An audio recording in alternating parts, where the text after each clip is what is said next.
Oke, salam sejahtera bagi kita semua. Selamat kita berjumpa kembali dalam channel Paulus Pinontoan Tirayo di program Setiap Hari Bersama dengan Yesus. Saat ini saya akan menemani Bapak Ibu Saudara dalam beberapa waktu ke depan. Namun sebelum Bapak Ibu Saudara nonton video ini, bagi yang belum subscribe, silahkan tekan tombol subscribe-nya dan komen like sebanyak-banyaknya agar Bapak Ibu Saudara mendapatkan notifikasi khotbah-khotbah atau renungan-renungan dari saya. Jika Bapak Ibu Saudara membutuhkan layanan doa, silakan tinggalkan komentar di kolom komentar di bawah ini. Oke, baiklah, Bapak Ibu Saudara dimanapun berada, saat ini saya akan memberikan tema renungan saya adalah firman Tuhan harus direnungkan. Sebagai murid Kristus, sebagai murid Kristus yang meneladani Kristus, ada kunci disiplin rohani yang terbukti memberikan manfaat besar bagi kehidupan kita, sehingga kita dapat mempelajari firman Tuhan. Nah, dengan begitu banyak hal yang menarik perhatian kita. Sangatlah penting untuk menjadikan atau untuk menyiapkan waktu membaca firman atau merenungkan firman Tuhan sebagai prioritas utama kita, agar kita dapat mengetahui kebenaran tentang siapa Kristus itu dan apa yang dikerjakan, bahkan apa yang dikatakan oleh Kristus. Jadi ada 3 alasan bagaimana kita dapat merenungkan firman Tuhan. Ada 3 alasan. Alasan pertama, bahwa firman Tuhan itu adalah pelita bagi kita. Kalau kita bisa lihat dalam firman Tuhan yang terdapat dalam kitab Mazmur atau kitab puisi, dalam kitab Mazmur pasal 119 ayat 102 sampai 105, firman Tuhan berkata begini, "Aku tidak menyimpang dari hukum-hukum-Mu, sebab Engkaulah yang mengajar aku. Betapa manisnya janji-Mu itu bagi langit-langitku, lebih daripada madu bagi mulutku. Aku beroleh pengertian dari titah-titah-Mu. Itulah sebabnya aku benci segala jalan dusta.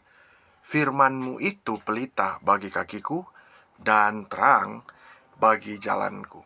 Kita petik saja yang ada berindikasi pada pelita. Firman Tuhan itu adalah pelita untuk menerangi kehidupan kita. Ya, firman Tuhan itu pelita bagi kaki kita dan terang bagi jalan kita. Tentu kalau berbicara tentang pelita, itu akan menerangi kehidupan kita. Kalau hanya dalam satu perspektif, maka yang akan terang hanya dalam satu perspektif, hanya dalam satu objek. Tetapi firman Tuhan katakan, firman-Mu itu pelita bagi kakiku. Nah, kaki kita yang identik dengan kemana kita akan pergi.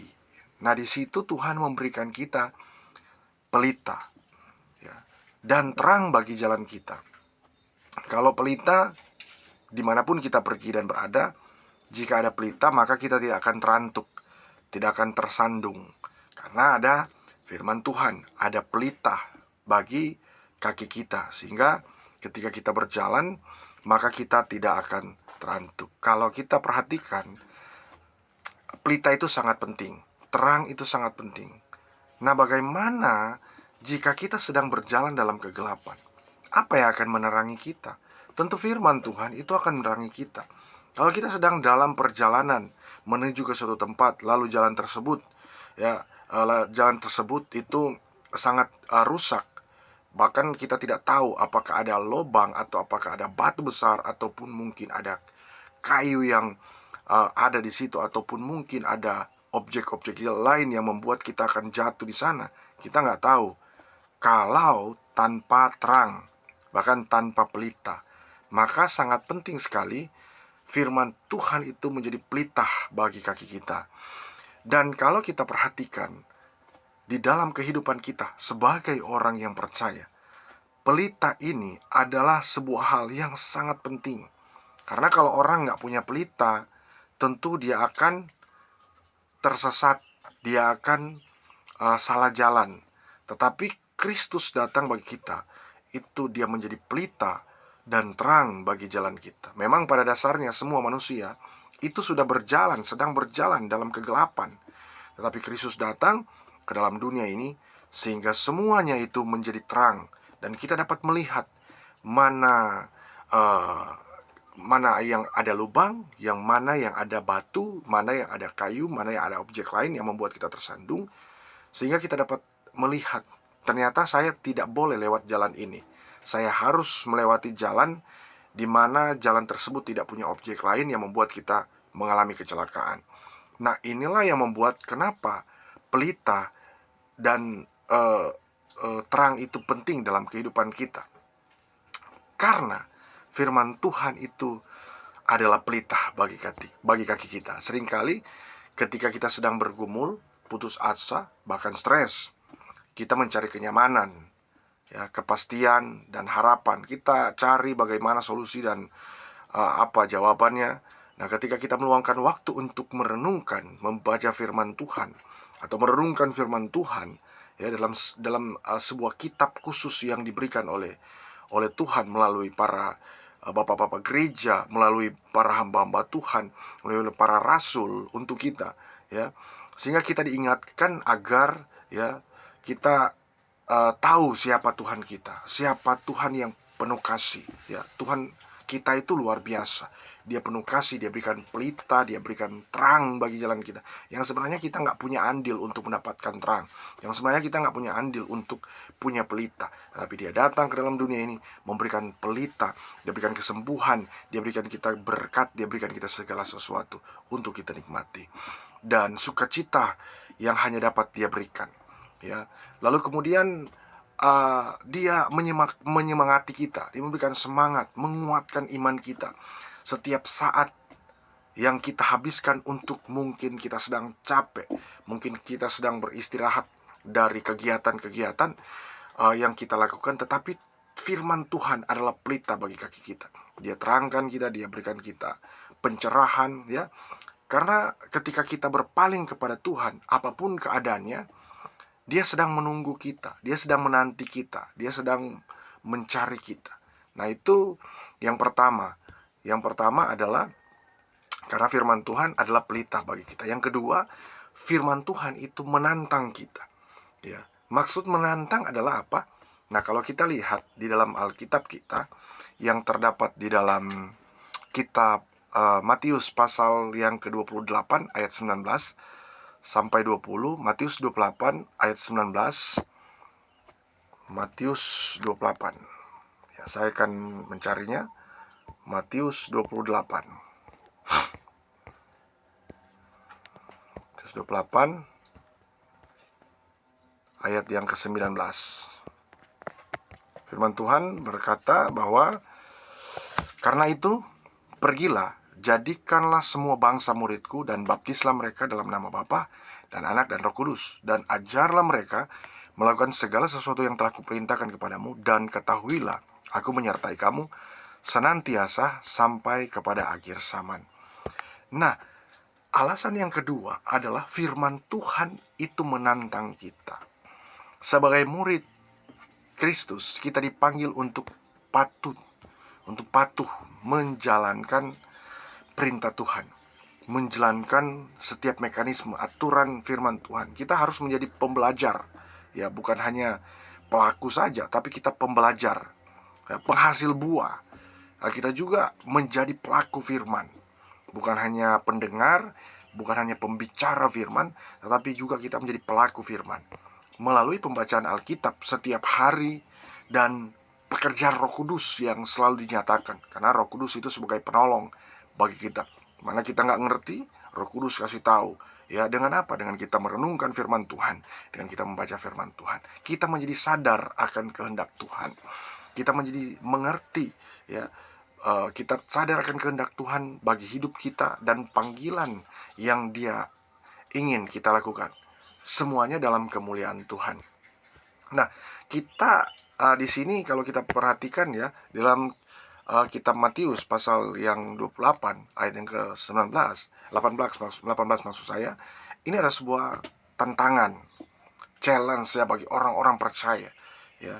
Dikatakan ketika Yesus mendekati mereka dan berkata, "Kepadaku telah diberikan segala kuasa di sorga dan di bumi."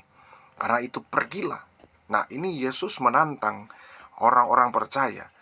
Apakah benar ya kita itu mau pergi gitu? Jangan-jangan hanya di bibir saja, jangan-jangan hanya di mulut saja. Kata pergi ini adalah sebuah perintah. Ya, kata pergi. Pergilah, jadikanlah semua bangsa muridku, dan baptislah mereka dalam nama Bapa dan Anak dan Roh Kudus. Nah, kita tidak hanya mendengar kata pergi dan jadikan di sini, tidak. Bahkan kita tidak hanya stop sampai di menjadikan bangsa muridku dan baptis, tidak sampai di situ. Tapi firman Tuhan katakan, dan ajarlah mereka.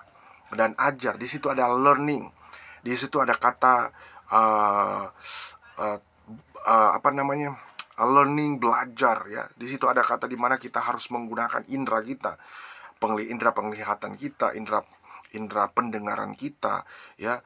Ajarlah mereka melakukan segala sesuatu yang telah kuperintahkan kepadamu, dan ketahuilah aku menyertai kamu senantiasa sampai kepada akhir zaman. Ternyata Tuhan tidak membiarkan kita sendirian. Ketika Tuhan memberikan message, pesan bagi kita, Tuhan memberikan sebuah tantangan kepada kita, ya Tuhan mau kita supaya ketika kita belajar dari Dia, kita mengajarkan orang lain dan kita taat, lalu kemudian ada jaminan ketika kita taat ya. Karena firman Tuhan itu menantang kita. Mau nggak kita pergi? Mau nggak kita mengajar? Mau nggak kita mengajar mereka dari yang nggak tahu jadi tahu? Ya, karena memang firman Tuhan datang ke dalam dunia ini, atau maksud saya Yesus datang ke dalam dunia ini. Dia memberikan hidupnya, dia menjadikan dirinya itu sebagai di mana kita harus mempelajari dia. Kita harus tahu dia seperti apa. Kita harus melihat apa yang dia lakukan.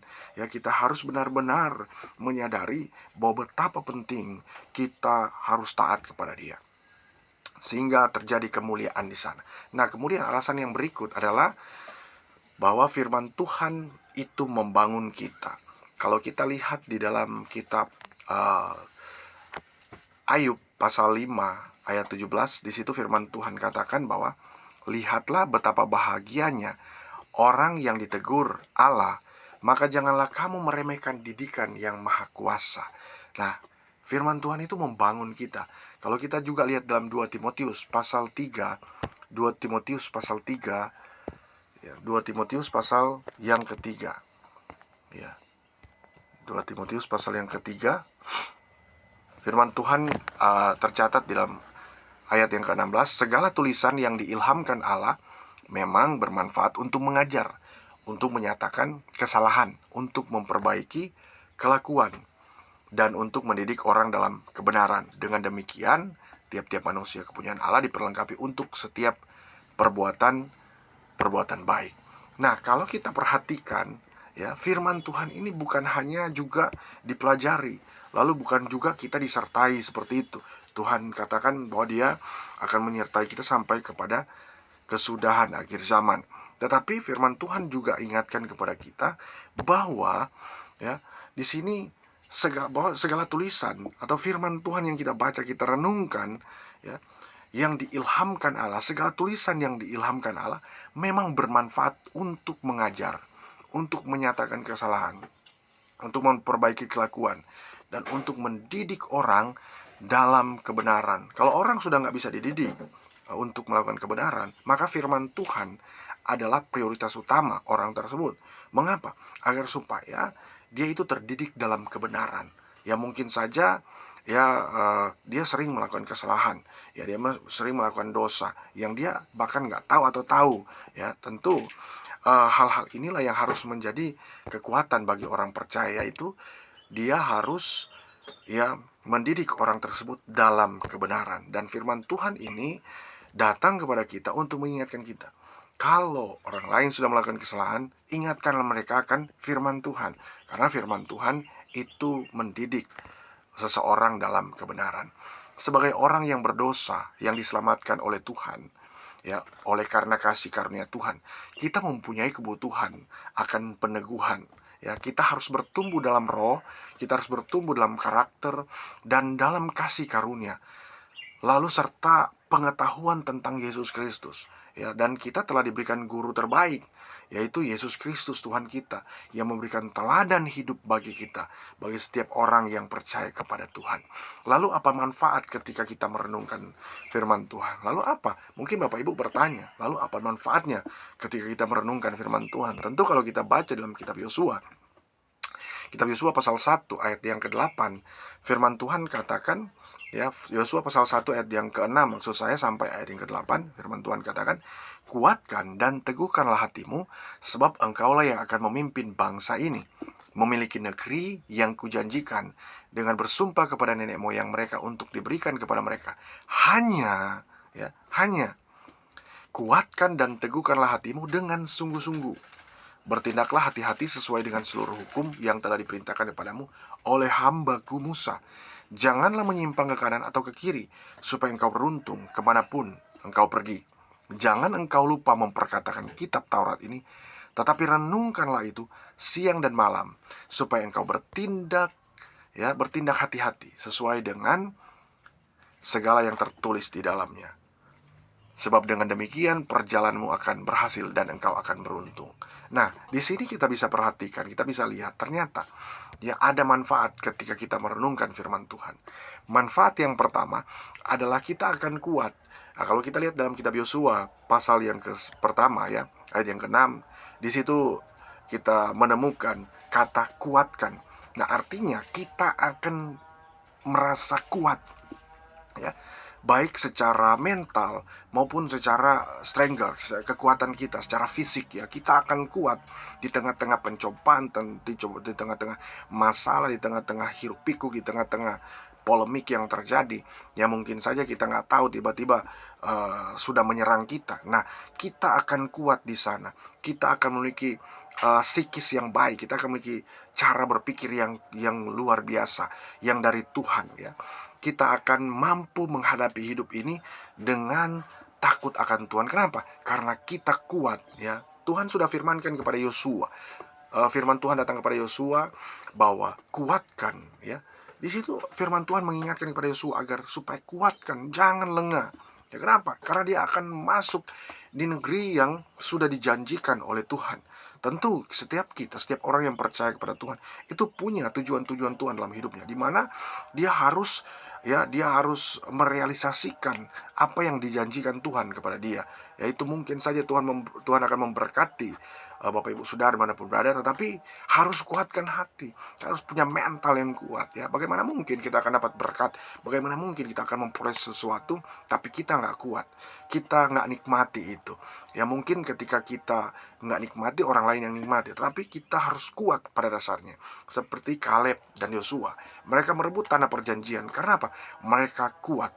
Lalu kemudian manfaat yang kedua, hati kita akan teguh. Nah, di sini firman Tuhan juga melanjutkan dengan kata teguhkanlah hatimu. Nah, banyak orang yang jatuh dengan hati gitu. Ya, hati mereka nggak teguh. Mereka berkecil hati. Tetapi firman Tuhan katakan kepada Yosua, bahkan kepada kita, teguhkanlah hatimu. Kalau kita ya nggak teguh hati kita nggak akan melihat janji-janji Tuhan yang Tuhan sudah rancangkan bagi kita, Tuhan sudah jaminkan kepada kita. Maka Yosua kalau dia nggak teguh hatinya, dia nggak akan bisa merebut tanah Kanaan, dia nggak akan bisa melewati sungai Yordan, dia nggak akan bisa mengalahkan dia nggak akan, dan tembok Yeriko tidak akan hancur. Nah, tetapi karena firman Tuhan ingatkan kepada dia, teguhkanlah hatimu, karena dia akan melihat perbuatan-perbuatan ajaibnya Tuhan. Lalu kemudian manfaat ketiga, ketika kita merenungkan firman Tuhan, kita akan berhasil.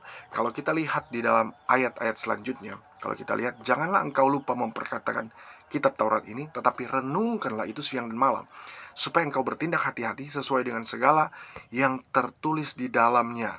Sebab dengan demikian, dengan begitu, perjalananmu perjalananmu akan berhasil dan engkau akan beruntung.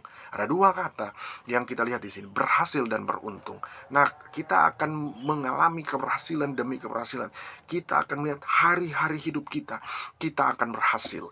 Kalau kita tahu bahwa manfaat merenungkan firman Tuhan, maka kita akan berhasil. Dan Tuhan akan memperkenankan kita di dalam segala aspek hidup kita. Kemanapun kita pergi dan berada, kita akan berhasil. Kita akan melihat tanda-tanda ajaib. Kita akan melihat dengan pertolongan Tuhan.